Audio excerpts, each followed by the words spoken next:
Welcome back, everybody, to Sports Prodigies. Today we'll be talking about our second episode with your hosts. I'm Aiden. And I'm Swoggle.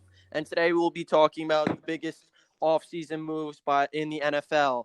So today we're going to get started. We're going to try to get 10. We're going to see what we could do. Our first move we're going to be talking about is Calais Campbell to the Ravens for a fifth-round pick. What do you think about that, Swoggle, and your team? Yeah, so I think that Calais Campbell to the Ravens is a great fit for the defensive line and the defense as a whole. He slots right in there, right next to Brandon Williams and the recently signed Derek Wolfe. He comes from the Jaguars. He was just named to the all-decade team. He's a perennial all-pro Pro Bowler. He wreaks havoc on the run game and gets a bunch of sacks per season. For a fifth-round pick, I think that's a great value for the Ravens. I don't think there's any way you can say that the Ravens didn't win this trade, or any way you can say that this player doesn't help the Ravens. Yeah, I think Calais Campbell can help them a lot. I know their defense is strong, but I think it makes them onto an elite level. I think Calais Campbell, like you said, he will get a bunch of sacks this year alongside all of those great guys that you said. I think this is an outstanding move for Baltimore, and I can't see why Baltimore lost this trade. I don't know what the Jaguars were thinking, but I think this was an outstanding move, and I would rank it as a A+. What about you? Yeah, this is an A+ move for the Ravens, in my opinion. The Jaguars got rid of him for cap space as they're rebuilding. You saw that they traded AJ Boye too. So Yeah. they're just trying to get rid of contracts. Yeah, we're going to see what they do in the draft, like we talked about last episode. It's going to be an interesting season for the Jaguars. Our next big move that we were talking about, Tom Brady to Tampa. This is a big switch up for Tom Brady, obviously being 20 seasons in New England. I think this is going to be a big showing moment for Tom Brady. It's going to really show who was behind the scenes of that up in New England. Was it Bill Belichick? Was it Tom Brady? So now that they've officially split up, I think this is a great move for Tom Brady. I think he gets to end his career in Tampa Bay. He just got really good wide receivers, a good tight end. They are done rebuilding. I feel like this is going to be the season where they break out. I think this was a great move for Tom Brady. I think Tampa Bay is really happy that they got him. What do you think? So I was a little shocked that he left New England, to be honest with you. He's been there his whole career. I really thought he was going to stay.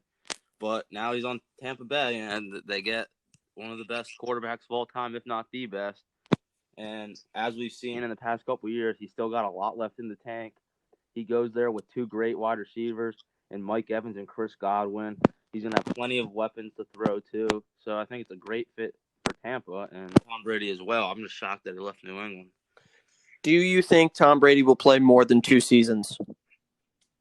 Unclear. Not sure right now. I'll have to see how this season goes. But I definitely think for these 2 years, Tampa Bay will be a very competitive team. Yeah, I agree with you a lot on that. I was definitely surprised that he left New England. He definitely left Bill Belichick, Robert Kraft, his teammates, but I think this was an overall good move for Tom Brady. So what point do you want to bring up, Swoggle? Well, yesterday, the Panthers announced Christian McCaffrey re-signing for 4 years, $60 million, I believe, or $16 million a year.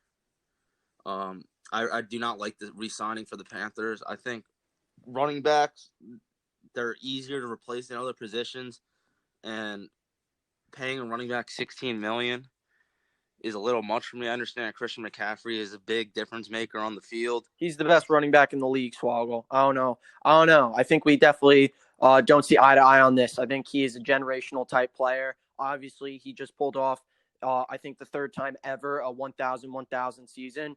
The guy can literally do it all.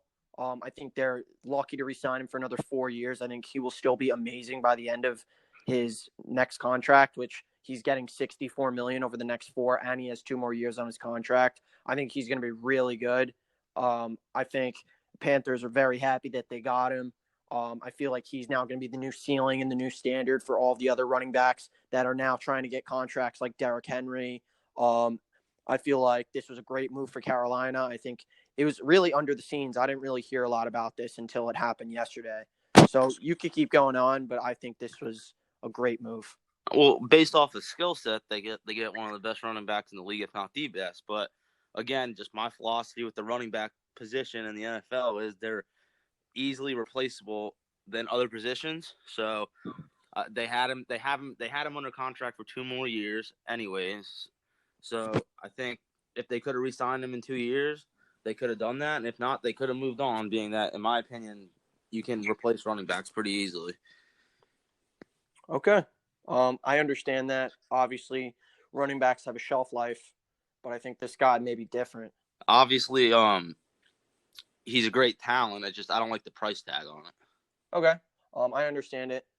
Carolina wanted to make a big move, and they definitely did with re-signing Christian McCaffrey. Next move, which I think we're definitely going to agree on this. How can Houston give up DeAndre Hopkins for David Johnson? Do you understand that at all? I think it's mind-blowing that Houston decided to give up the best wide receiver. I'm going to say it, the best wide receiver in the NFL. I know Michael Thomas is extremely good, but I think DeAndre Hopkins just has an insane skill set, and I think he's easily the best wide receiver in the league. Yeah, I don't understand that trade at all, other than the fact that Bill O'Brien said Hopkins was asking for way too much money and is in the best interest of the team, but he's the best wide receiver in the league. They got David Johnson, whose contract's bad as well. I don't understand it at all. Yeah, and then they trade for Brandon Cooks, who they think, I don't know what they're thinking. He's not going to be even a touch of a replacement from DeAndre Hopkins. I feel like they really screwed over Deshaun Watson in this move because now he's left with Will Fuller, a not prime David Johnson, and Brandon Cooks, who gets a concussion every single season. Yeah. Our next move that I thought was really big, I want to hear what you have to think. Stephon Diggs to the Bills. Yeah. Stephon Diggs, obviously, his alma mater is the University of Maryland College Park, my favorite college. So I'm a big Stephon Diggs guy. I think the trade for the Vikings is good and bad. I mean, they lose their best receiver, who kind of sounded like he wanted out anyways, but they get a very good return. They got a first-round pick, a fifth-round pick, and a sixth-round pick, so it's a lot of draft capital there. And the first-round pick, you got 2 first-round picks in the first round this year. So in my opinion, they'll probably draft a receiver with one of those. But for the Bills standards, I mean, they got one of the best receivers in the league, and their offense now is going to be on a whole different level, and they're building one of the best rosters in the NFL. I personally think this was a good move for both sides.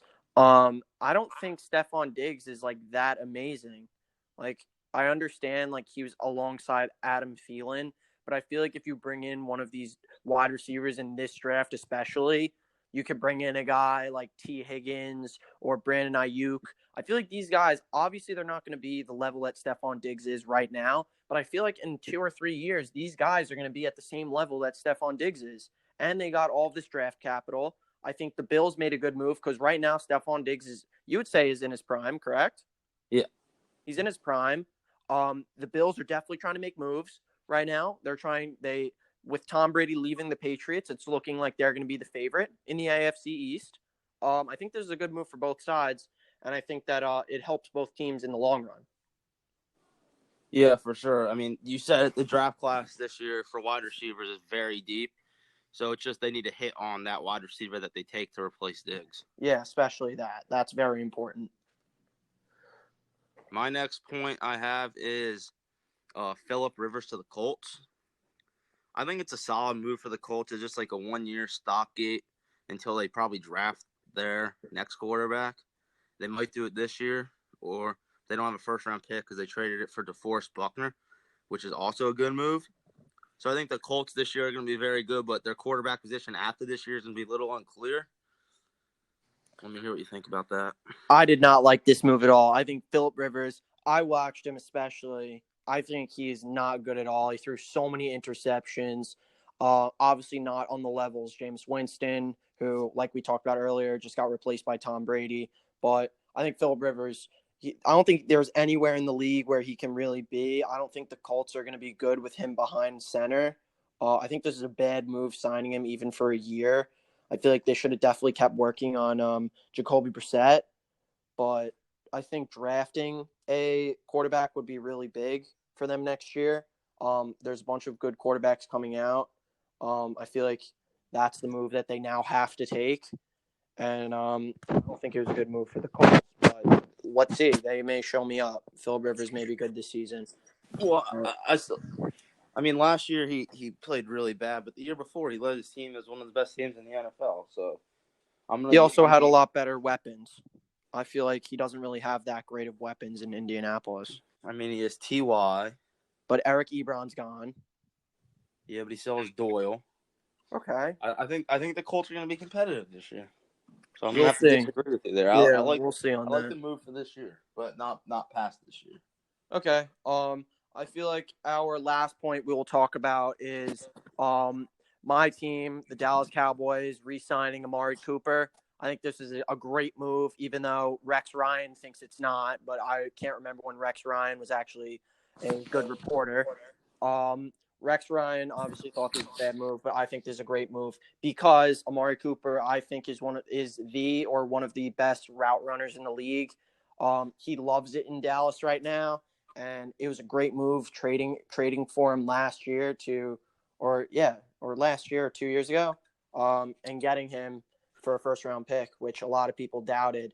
I think Amari Cooper is going to be a great receiver this year, and I think that it was a mandatory if we wanted to keep Dak Prescott, and we may talk about that in future episodes about what he may do, but I feel like bringing back Amari Cooper is definitely very big on Dak Prescott move. And no, I actually want to talk about Dak Prescott right now, actually. Okay, let's talk.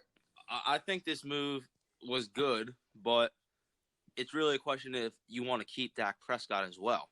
Are you choosing Dak Prescott or are you choosing Amari Cooper? Because I don't think Dak Prescott's that good. I think you guys should go elsewhere for a quarterback. Here, I'll say this.